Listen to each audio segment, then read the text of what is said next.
오늘 말씀은 이사야서 30장입니다. 오늘 본문이 이사야서 30장 1절부터 17절까지 말씀인데 시간 관계상 15절부터 17절까지만 같이 봉독하겠습니다.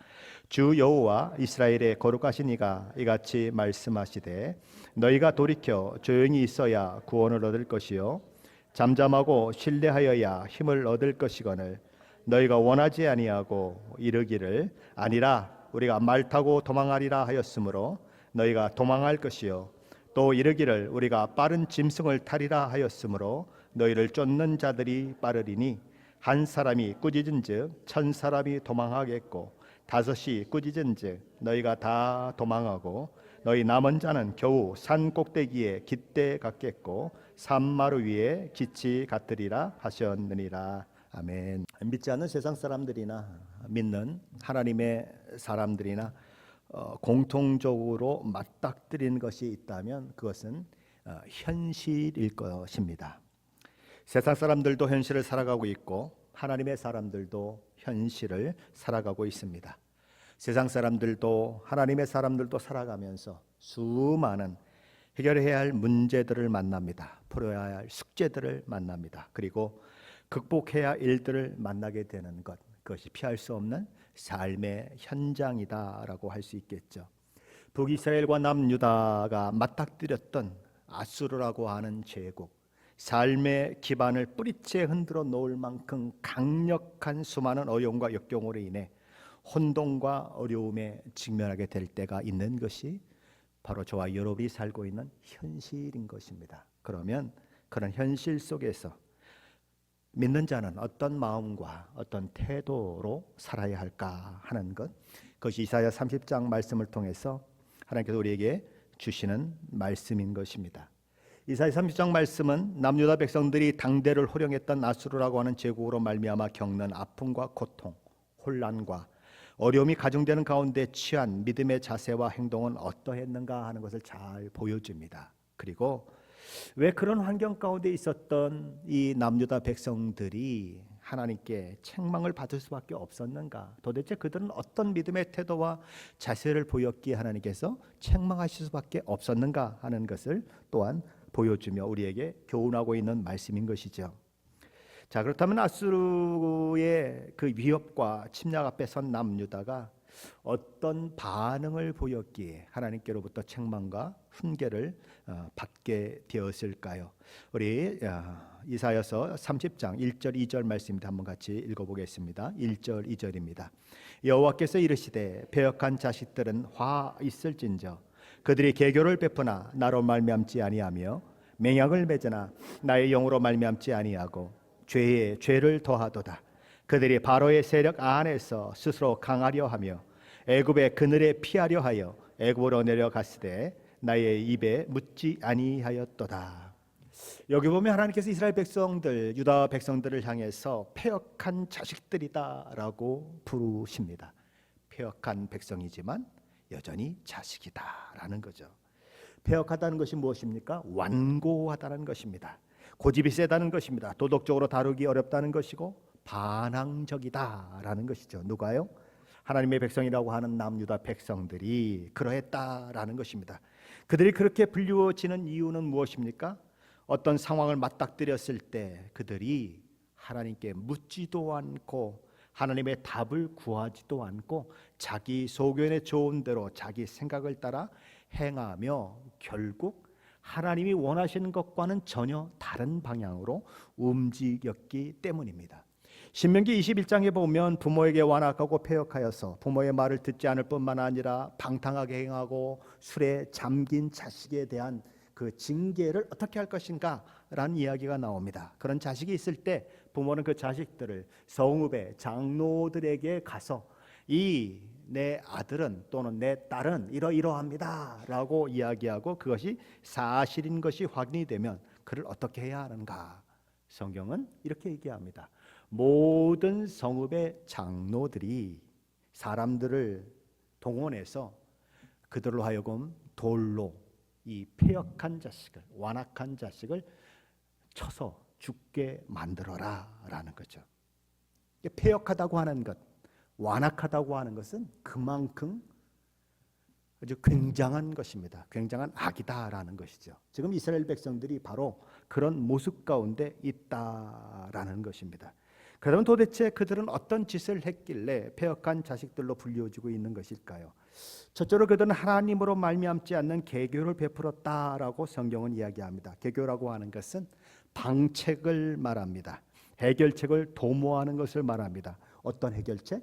하나님으로 말미암지 않는 해결책을 추구했다라는 것이죠.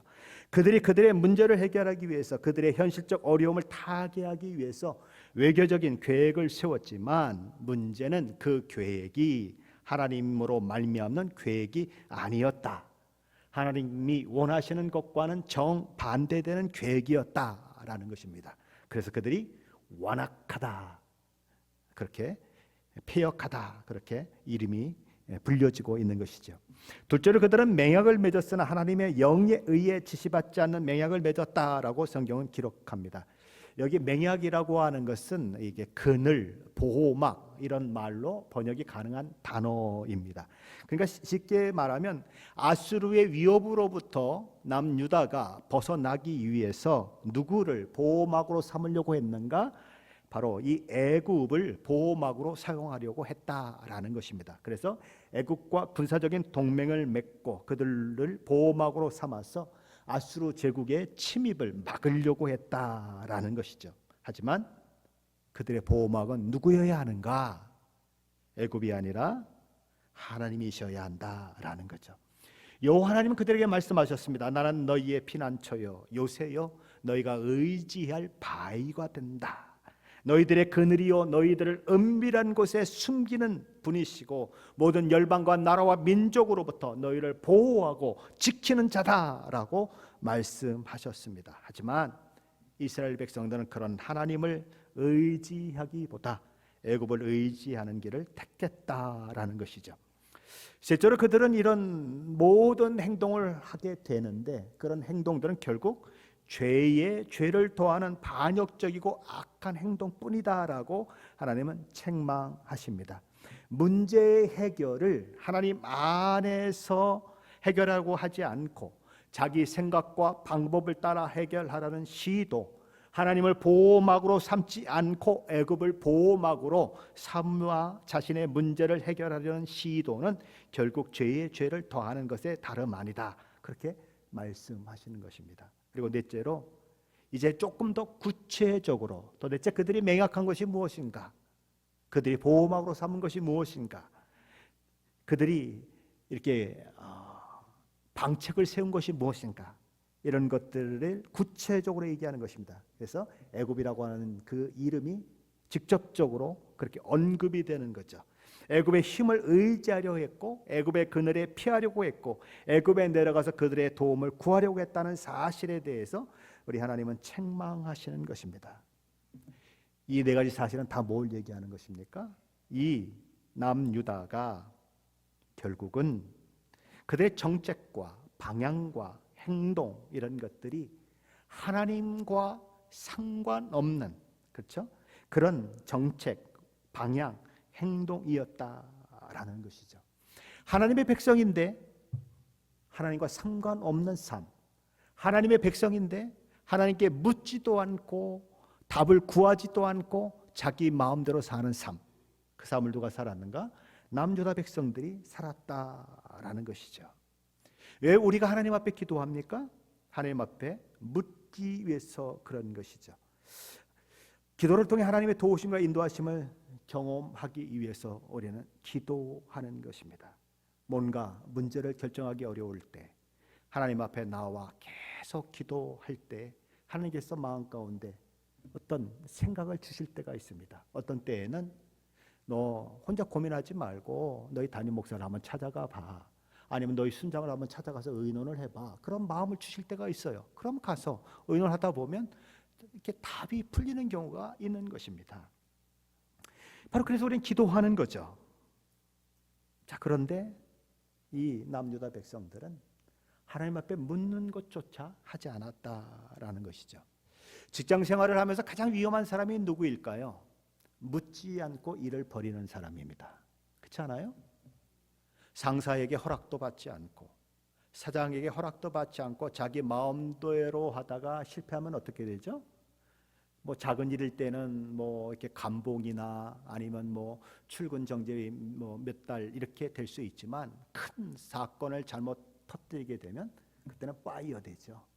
그렇죠. 그런데 그 일을 하기 전에 가서 물으면 어떻게 되죠? 물어서 상사가 그래? 한번 해봐. 사장이 그럼 한번 해봐. 이렇게 얘기했으면 어떻게 됩니까? 책임을 누가 집니까? 내가 실패해도 그 책임은 누가 져요? 상사가 지고 사장이 지는 거죠. 그래서 나는 실패해도 아무런 문제가 없는 거예요. 그게 묻는 자의 특권인 거예요.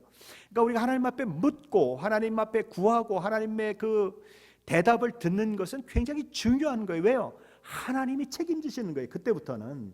왜요? 하나님이 그래 해봐 이렇게 말씀하셨기 때문에 그때부터 하나님이 책임지시는 거예요. 기도가 참 중요한 것입니다. 근데 한국 사람들은 잘 묻지 않는 특성이 있어요. 아주 독립성이 너무 강하기 때문에 그런 것 같아요. 특히 남자들은 잘 묻지 않죠. 우리 저도 집사람한테 잘 묻지 않는다고 혼날 때가 참 많이 있어요. 옛날에 내비게이션이 없을 때에는 이렇게 길을 가다가 보면 이렇게 좀 잘못 길을 가게 되죠. 그러면 남자들은 꼭 자기가 길을 찾겠다고 누구한테 묻지를 않아요. 옆에서는 여보 차 세우고 물어봐 그러는데 고집스럽게 자기 길을 간단 말이죠. 그러다 보는데 뭐 찾지 못하니까 뺑뺑 돌고 왔던 길 또 나오고 뭐 이러다 보면 옆에서 이제 이렇게 잔소리를 안 하면 정상이 아니겠죠. 잔소리를 하게 되는 거죠. 그래서 오래간만에 떠난 여행인데 아주 기분 좋게 떠난 여행인데 와이프가 옆에서 잔소리를 하면 같이 큰 소리를 하게 되고 이 기분 나쁜 여행이 되는 경우가 종종 있더라라는 거죠. 뭐 그것만 있습니까? 쇼핑을 가게 되면 제가 이제 처음 미국 와가지고 이게 프렌마이어 같은데 이렇게 조금 크니까 가면 어디에 뭐가 있는지 잘 모르잖아요. 우리 집 사람 맨날 그래요. 그냥 들어가자마자 물어봐 그런데 우리는 안 물어봐요. 내가 찾아야 돼. 그게 남자의 특성일까요? 모르겠어요. 저만 그런 건지 남자들의 특성인지 억울해하시는 분들이 조금 있긴 있는 것 같은데 안 물어봐요. 왜냐하면 남자들이 여자들하고 조금 다른 것 같아요. 여자들은 아는 길인데도 또 물어보고 그러고 잘 그러는데 남자들은 잘 안 물어봐요. 왜냐하면 이렇게 뭐 개척 정신이나 이런 게 있어서 그런 것 같아요. 자, 그렇게 묻기를 싫어하는 모습이 신앙생활 가운데도 있을 수 있다라는 것이죠.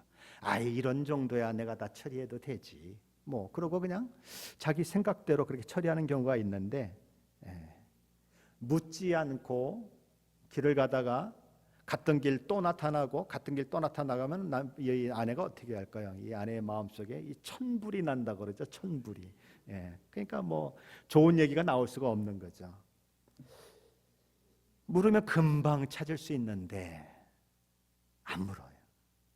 보통 남자들의 속성이라는 것이죠. 근데 안타깝게도 예수 믿는 사람들 중에도 그런 사람들이 있을 수 있다라는 거죠. 하나님의 은혜로 말미암아 이스라엘 백성들은 하나님의 특별한 보호와 인도하심 가운데 큰 민족을 이루게 됐고 가나안 땅에 심겨졌고 하나님의 놀라운 보호와 인도하심 가운데 지금까지 살아올 수 있었습니다. 그런데 그들에게 너희가 내 말에 순종하면 복을 줄 것이고 그리고 너희가 어디도 가든지 형통하게 할 것이고 모든 민족의 대적들로부터 너희를 보호해 줄 것이다 라고 약속하셨지만 그래서 그들이 오늘날까지 수많은 전쟁과 수많은 일들을 통해서 하나님의 도움과 은혜로 승리를 얻고 그리고 그 하나님을 정말 나의 하나님이다라고 하는 고백을 하기까지 되었지 않습니까? 특별히 다윗의 경우를 보면 전쟁할 때마다 묻지 않습니까? 하나님 제가 올라가리까 말리까? 어떨 때는 하나님이 그러시죠. 뽕나무 사이에서 발자국 소리가 들리거든 뒤로 가서 쳐라. 그러니까 백전백승하는 거죠. 하나님께 묻고 하나님이 답하시면 그리고 답한 대로 하는 거죠. 그런데 어떨 때는 묻지 않고 했다가 낭패를 당하는 경우가 있죠. 여호수아 같은 경우는 뭐예요? 기브온 사람들이 와가지고 우리는 먼 곳에서 왔습니다. 딱딱한 떡, 그리고 곰팡이 난 떡을 보여주면서, 그리고 해진 그 신발을 보여주면서, 뭐 낡은 옷을 보여주면서 막 이러고 얘기하니까 하나님 앞에 묻지도 않고 받아들였다가 나중에 낭패를 당하잖아요. 그런 모습들이 있는 거죠. 하나님께 물어야 하는데 묻지 않는다는 것입니다. 왜 묻지 않을까요? 법은 멀고 주먹은 가깝다는 말이 있죠. 하나님은 너무 멀리 계신 것 같고 현실적인 상황은 너무 가깝게 있는 거예요. 너무 나를 힘들게 하는 거예요. 그래서 하나님께 물을 겨를이 없을 만큼 바쁘게 돌아다니는 거죠. 이 사람 저 사람 타고 다니면서 어떻게 해야 되느냐고 묻고, 그리고 막 자꾸 도움을 구하고 하나님 앞에 앉아 있을 시간은 없는 그런 모습들이 있을 수 있다라는 거죠. 하나님을 찾기보다는 현실적 대안을 찾는데 집중하는 그런 모습이 있다라는 것입니다. 그래서 이스라엘 백성들이 누구를 의지하려고 했는가? 애굽을 의지하려고 했다라는 거죠. 그런데 애굽이 어떤 것입니까? 430년 동안 종노릇하다가 벗어난 곳입니다. 하나님의 다음이 없는 은혜로 탈출한 곳입니다. 하지만 이스라엘 백성들은 광야 내내 어려움만 있으면 뭐라고 얘기합니까? 애굽으로 돌아가자라고 외쳤습니다. 애굽을 그리워했습니다. 430년의 종의 근성을 버리지 못하고 남의 밑에서 종노릇하면서 고깃덩어리 얻어먹는 것 하나 기뻐서, 자유가 무엇인지, 하나님이 왜 그들에게 이 놀라운 구원을 허락하셨는지, 그들에게 약속한 그 가나안 땅이 어떤 곳이고 그곳에 가서 취해야 할 그 땅에서 하나님이 어떤 축복을 주실 것인지를 바라보지 못하고 종의 근성에 빠져서 자꾸 애굽으로 돌아가려고 하는 거예요. 그래서 조금만 마음에 안 들면 모세 원망하고 아론 원망하고, 그러다가 또 매 맞고, 매 맞으면 잘못했다 그러고, 또 조금 있으면 또 그러다 또 매 맞고, 그러다 잘못했다 그러고, 결국은 20세 이상 되는 사람 아무도 가나안 땅에 들어가지 못하고 갈렙과 여호수아만 들어가는 그 일들이 있게 되죠. 그 모세, 온유했던 그 모세조차도 목이 마르다고 소리치는 그들이 너무너무 한심해서, 아니 지금까지 한 일이 얼만데 하나님이 어떤 능력을 보여주셨는데 아직도 그 꼬라지냐, 그러면서 모세가 그러자, 야 이것들아, 내가 바위에서 물을 내랴. 누가 내는 거예요? 바위에서 물은 모세가 아니라 하나님이 내시는 거예요. 하나님이 말씀하십니다. 네가 내 영광을 드러내지 않고 내 자신을 드러냈으니 너는 가나안 땅에 들어가지 못한다. 그래서 신명기를 얘기하면서 모세가 얘기잖아요. 니네들 때문에 내가 가나안 땅에 못 들어갔다고. 모세가 그러잖아요. 그가 얼마나 가나안 땅에 들어가고 싶었어요. 하나님 들어가게 해주십시오. 안 된다. 너는 그 땅을 보기는 보지만 들어가지는 못한다. 그러시잖아요. 그렇게 애굽을 그리워하던 그 근성이 나라를 이루고 수백 년이 흘러 지나간 지금까지도 여전히 남아있다라는 거예요. 생각해 보세요. 말이 430년이지 우리 일제 36년 그렇게 지배를 받는 동안에도, 그렇죠? 일본말 배워야 하고 창씨 개명해야 하고 이런 일들이 있어서 막 민족 말살 정책이 있었는데 430년이면 30년에 몇 년이에요? 36년에 몇 배예요? 그죠? 어마어마한 거죠. 그들이 정체성을 지키기도 어려운. 그러니까 계속 이스라엘 백성들의 삶 속에 등장하는 것이 뭐냐면 애굽에서 했던 그 습관들, 애굽에서 섬겼던 그것들이 나타나는 거예요. 그렇죠?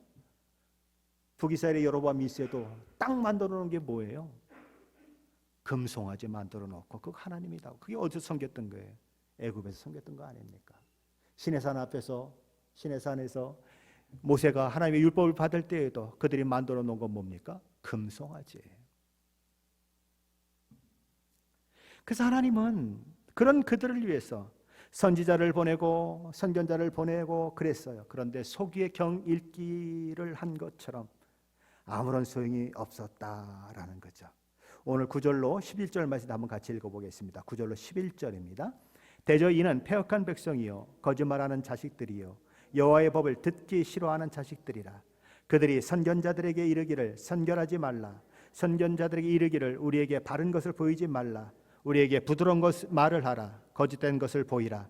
너희는 바른 길을 버리며 첩경에서 돌이키라. 이스라엘의 거룩하신 이로 우리 앞에서 떠나시게 하라 하는도다.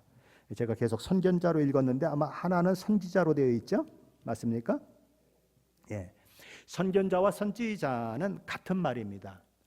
현재는 선지자라고 부르고 있지만 과거에는 선견자로 불렀다라고 하는 말이 사무엘상 9장 9절에 기록되고 있습니다. 옛적 이스라엘 사람이 하나님께 가서 물으려고 하면 말하기를 선견자에게로 가자 하였으니 지금 선지자라 하는 자를 옛적에는 선견자라 일컬었더라. 그러니까 선견자, 선지자는 같은 이름인데 하나는 과거에 붙인 이름이고 또 다른 것은 지금 현재 부르는 이름이다라니까 같은 이름으로 보면 되는 것입니다. 자, 그런데 여기 보면 남유다 백성들이 다시 한번 패역한 백성이다라고 불려지고 있습니다. 그에 덧붙여서 거짓말하는 자식들, 여호와의 법을 싫어하는 자식들이라고 불리워지고 있습니다. 그렇다면 왜 이런 호칭으로 계속 이스라엘 백성들이 불려지고 있을까요? 그 이유는 하나님께서 무엇을 말씀하시는지 들으려고 하지 않았기 때문이다라고 오늘 본문은 얘기하는 것입니다. 첫째로 그들은 선견자들에게 선견하지 말라라고 말씀했습니다. 미리 보고 선포하는 걸 하지 말라라고 얘기했다는 거죠.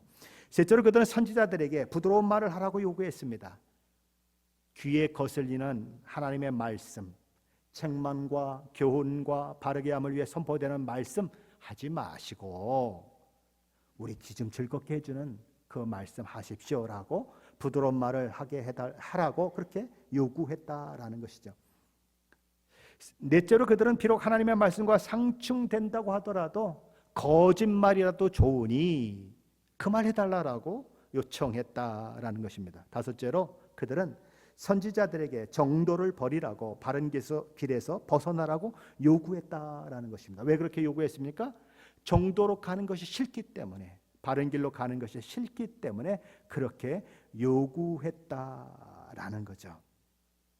한마디로 하나님의 간섭도 통제도 없는 삶을 살고 싶었다라는 것입니다. 물론 백성들이 선지자들이 이렇게 직접적으로 얘기하지는 않았을 것입니다. 그렇죠? 선지자가 막 얘기하는데 그 앞에서 뭐 그냥 거짓말이 더 좋으니 아무렇게나 얘기하라고 얘기하겠습니까? 여러분이 목사한테 와가지고 아니 거짓말이 더 좋으니까 우리 귀에 좋은 말 해주세요라고 얘기할 사람이 누가 있겠어요? 그런데 행동을 보니까 똑같이, 그러니까 말만 안 했을 뿐이지 행동은 말보다 더했다, 이 얘기를 지금 하고 있는 거예요. 그들이 얘기하는 것이 무엇입니까? 조금 풀어서 얘기한다면 하나님을 의지하고 신뢰하면 아수르 제국으로부터 지켜질 것이라는 뜬구름 같은 이야기 그만하고 현실적인 대안을 제시하라는 것입니다. 하나님을 의지해야 한다는 등, 하나님 앞에 기도하면 해결이 된다는 등 그런 이야기 하지 말고 진짜 해결책을 제시하라는 거예요. 정말 도움이 될 수 있는 실제적인 얘기를 해달라라는 거예요. 오늘날도 설교를 듣는 분들 중에 그런 분들이 있죠. 맨날 보이지 않는 하나님을 의지해라, 뭐 기도하면 답이 있다, 뭐 그러는데 이거 안 믿어지는 거예요.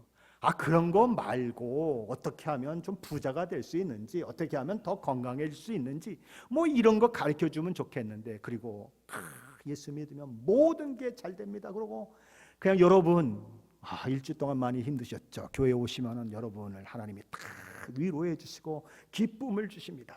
그리고 그냥 한바탕 또 좋은 얘기하면서 한바탕 쫙 청중을 웃기고, 그죠? 그래서 오늘은 내가 그냥 막 엔돌핀이 막 솟는 것 같아. 그렇게 갔으면 좋겠는데 목사님들이 맨날 한다는 소리가 뭐 예수님을 의지해라, 기도해라, 뭐 이러고 얘기한단 말이죠. 마음에 안 든다 이거예요. 그래서 메시지 성경은 이렇게 번역을 했습니다. 지금 이 세대는 반역자 세대, 거짓을 일삼는 백성이다. 하나님께서 하시는 말씀은 한마디도 귀를 기울여 듣지 않는다. 그들은 영적 지도자들에게 말한다. 제발 현실과 동떨어진 이야기는 그만두시오. 그들은 설교자들에게 말한다. 그런 실용성 없는 이야기는 집어치우시오. 다 시간 낭비일 뿐입니다. 기분 좋아지는 이야기를 해 주십시오. 구식 종교 이야기는 따분하단 말입니다. 우리에게는 전혀 와닿지 않으니 이스라엘의 거룩하신 분 이야기는 이제 집어치우세요. 듣기 곤혹스럽습니다. 이렇게 얘기한다는 거예요. 이스라엘 백성들의 태도와 자세가 그랬다라는 것이죠. 하나님의 말씀은 하나님의 말씀대로 순수하게 전하지 말라라고 요구했다는 거예요. 왜냐하면 마음에 부담스럽기 때문이다라는 거죠. 그렇게 전하지 말라는 거예요. 자꾸 죄를 책망하지 말라는 거예요. 죄에 대해서 얘기하지 말라는 거예요. 왜 자꾸 우리에게 죄인이라고 얘기하느냐는 거예요. 뭘 잘못했다고 자꾸 얘기하느냐는 거예요. 그렇지 않아도 마음이 클클하고 마음이 좀 침침한데 자꾸 목사님 앞에서 이런저런 얘기하니까 내 마음이 더 가라앉지 않냐 이거죠. 하얀 기껏 내 마음이 좀 정리가 되려고 하는데 목사님이 또 집어놨대 설교하면서. 그런 분들이 참 많아요. 마음에 부담스러우면, 마음에 갈등이 일어나면 목사가 전하는 말이 하나님의 말씀이면 어떻게 해야 합니까? 돌이켜야죠. 회개하고 새로워져야죠. 그렇다고 그냥 목사가 맨날 여러분 앞에서 잘 됩니다, 뭐 잘못해도 아무 상관없어요, 우리 예수 믿는데 한 번 구원은 영원한 구원인데 뭐가 문제입니까? 행복하세요. 오늘 죄를 지었습니까? 괜찮아요, 괜찮아요. 예수님 믿으면 다 용서받는데 그냥 하나님 다 용서하셨으니까 그 마음 가운데 갈등할 필요 없어요. 그냥 행복하게 사세요. 하나님의 마음은 여러분이 행복하게 되는 데 있어요라고 계속 선포해 주면 사람들의 마음이 얼마나 좋아지겠어요. 그렇죠? 하나님의 말씀이 그렇지가 않지 않아요. 거북하니까 전하지 말아라. 이런 류의 성도들은 오늘도 넘쳐나는 거예요. 내가 일주일에 한 번 교회에 와서까지 싫은 소리 들어야 합니까? 책망하는 소리 들어야 합니까? 좀 마음껏 웃고 즐거울 만한 말을 하면 안 됩니까? 부정적인 말 다 빼버리고 긍정적인 말만 해도 부족할 텐데 왜 그 30분 40분밖에 안 되는 설교인데 부정적인 말로 채웁니까? 라고 얘기하는 사람들이 있어요.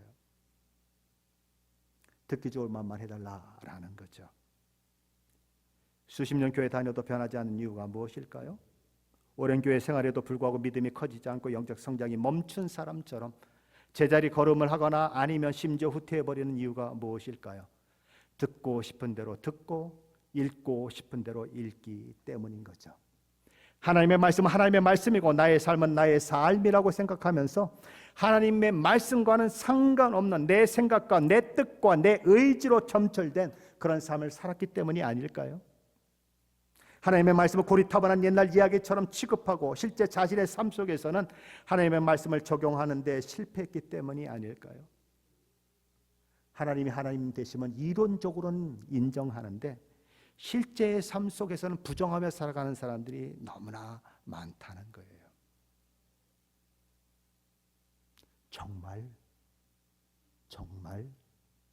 하나님이 시퍼렇게 살아계신다면, 하나님이 10cm 내 앞에서 나를 쳐다보고 계신다면 여러분이 지난주 동안에 행동한 그 행동 할 수 있을까요? 못합니다. 절대로 못합니다.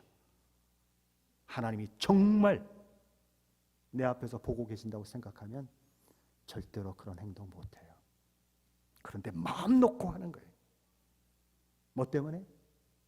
하나님을 믿는다고 하는데 실제 삶 속에서 하나님은 없는 거죠. 하나님이 왕이 아니에요. 하나님은 나의 왕이십니다라고 고백하면 그 왕의 명령에 언제든지 순종해야 맞죠. 그렇죠? 우리 왕이신 하나님 뭐 하고 찬양합니다. 그때마다 여러분의 마음은 어떻습니까? 하나님 앞에 죄송하지 않던가요? 전 하나님 앞에 너무 죄송해요. 하나님 앞을 왕이라고 손을 들고 선언하고 있는데 일주일 동안 사는 삶을 보면 하나님 왕이 아니셔요. 내가 왕이에요. 내가 모든 것 결정하고 내 마음대로 생각하고 내 마음대로 말하고 내 마음대로 성질나면 성질 다 부리고 그런 모습이 있잖아요. 예수님 한 율법교사에게 이렇게 물으십니다. 율법에 무엇이라고 기록되었으며 내가 어떻게 읽느냐? 여러분 하나님의 말씀을 어떻게 읽고 있습니까? 사도 바울은 디모데후서 4장 3절로 4절에 이런 경고의 말씀을 한 바 있습니다. 때가 이르리니 사람이 바른 교훈을 받지 아니하며 귀가 가려워서 자기의 사욕을 따를 스승을 많이 두고 또 그 귀를 진리에서 돌이켜 허탄한 이야기를 따르리라. 현대인의 성경으로 다시 제가 읽어보겠습니다. 사람들이 바른 교훈을 듣지 않고 오히려 자기 욕심을 따를 것이며 자기들의 귀를 즐겁게 하는 교사들의 말을 들으려고 그들에게 모여들 때가 올 것입니다. 그들은 진리를 외면하고 쓸데없는 이야기에 귀를 기울일 것입니다. 왜 이런 일이 일어날까요? 그거는 이 질문하고 똑같아요. 사람들이 왜 사기당할까요? 자기 마음에 사기성이 있기 때문에 사기당합니다. 절대로 공짜 돈 바라지 않고 내가 땀 흘려서 번 돈으로 살겠다고 생각하면 사기당할 일이 전혀 없어요. 맞아요? 네, 그렇습니다. 요한계시록 1장 3절 말씀은 우리가 어떻게 하나님의 말씀을 대해야 하는지 이렇게 말씀합니다. 이 예언의 말씀을 읽는 자와 듣는 자와 그 가운데에 기록된 것을 지키는 자는 복이 있나니 때가 가까움이라. 하나님의 말씀을 하나님의 말씀으로 읽고 듣고 순종하는 자의 복이 저와 여러분 가운데 넘치기를 축원합니다. 그렇다면 이스라엘 백성들이 이렇게 하나님의 뜻과 생각을 무시하고 자기 생각과 뜻을 따라 행동한 것으로 인해서 그들이 거두게 될 결과는 어떤 것일까요?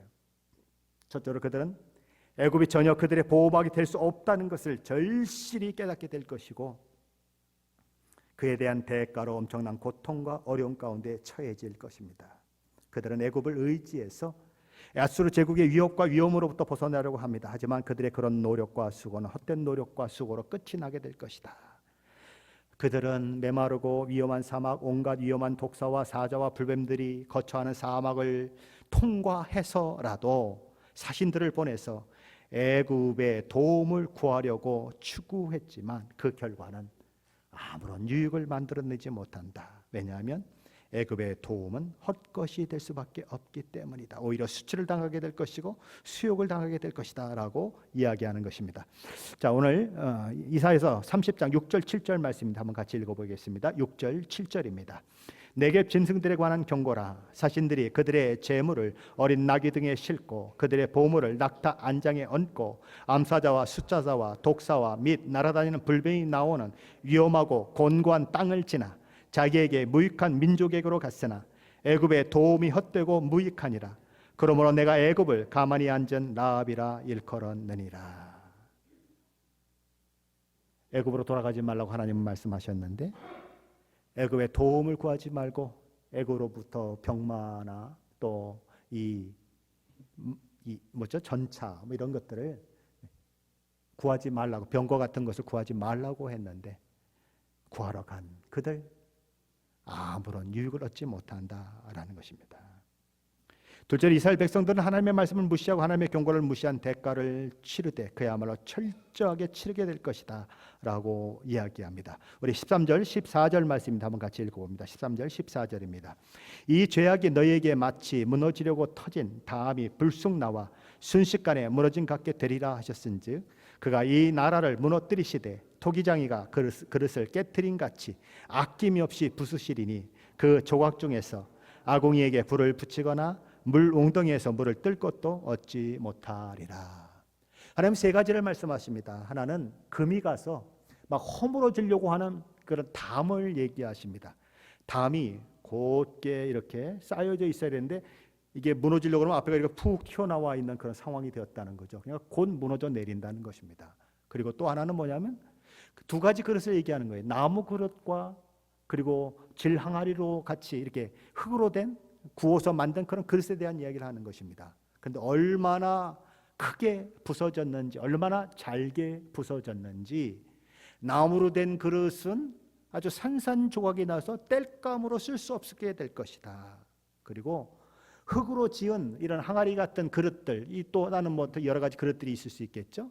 뭐 예를 들면 조금 깨졌다고 그러면 그걸로 물을 조금 건져서 이렇게 마시고도 될 수 있는데 얼마나 산산조각 깨어났는지 물 웅덩이에서 물도 기를 수 없게 될 것이다. 그렇게 얘기하는 것이죠. 셋째로 그들이 조용히 하나님의 구원을 기다리며 하나님의 의지하지 않고 자신의 깨와 자신의 능력과 자신의 인맥 등을 이용해서 위기를 극복하려는 모든 노력은 그들의 예상을 뛰어넘는 환난과 고통으로 인해서 무용지물이 되고 말 것이다 라고 선언되는 것이죠. 이미 읽었지만 16절 17절 말씀 한번 같이 읽어봅니다. 이르기를 아니라 우리가 말 타고 도망하리라 하였으므로 너희가 도망할 것이요 또 이르기를 우리가 빠른 짐승을 하였으므로 너희를 쫓는 자들이 빠르리니 한 사람이 꾸짖은즉 1000사람이 도망하겠고 5이 꾸짖은즉 너희가 다 도망하고 너희 남은 자는 겨우 산 꼭대기에 깃대 같겠고 산 마루 위에 깃이 같으리라 하셨느니라.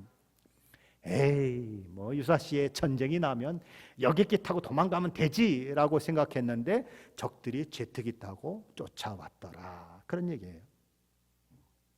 하나님의 말씀에 순종하면 너희 적들이 한 길로 왔다가 7길로 도망치는 일이 있을 것이다 라고 하나님은 약속해 주셨는데 어떤 일이 일어났는가? 한 길로 왔던 이스라엘 백성들이 7길로 도망가는 일들이 있었다. 한 사람으로 인해서 이스라엘 군대 1000명이 도망치고 5명의 적군이 들어왔는데 이스라엘 전군이 도망치는 일들이 있게 되었다라는 거죠. 현대 성경 16절 10절 말씀을 이렇게 번역을 했습니다. 오히려 너희는 이렇게 주장하였다. 가만히 있을 수가 없다. 유사시에는 말을 타고 빨리 탈출하겠다. 맞는 말이다. 탈출하는 길밖에 너희가 다른 길을 택할 수 있겠느냐? 우리가 빠른 말을 타고 탈출해야지, 그래야 쫓아오지 못하겠지라고 너희가 안심하였다. 그러나 너희를 추격하는 이들이 너희보다 더 빠른 말을 타고 쫓아갈 것이다. 한 명의 적이 나타나서 위협하면 너희는 1000명이 달아날 것이고 5명의 적이 나타나서 위협하더라도 너희는 하나도 남지 않고 모두 달아날 것이다. 그러면 너희의 자랑스러운 군대 중에서 남은 사람은 아무도 없어. 산 위에는 공연히 깃대만 서 있고 언덕 위에는 쓸모없는 깃발만 펄럭일 것이다. 뭐예요? 인간의 힘을 의지해서 하나님 외에 다른 것들을 추구했지만 다 헛것으로 끝난다. 그러므로 지금 이 시대에 저와 같이 말씀을 전하는 자, 그리고 말씀을 듣는 저와 여러분이 힘써야 하는 일은 무엇일까요? 사도 바울은 디모데 후서 4장 2절 5절에서 이렇게 말씀합니다.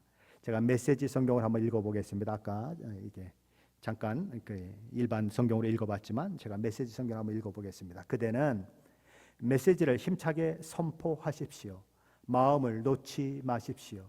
그대의 사람들을 자극하고 훈계하고 설득하십시오. 절대로 멈추지 마십시오.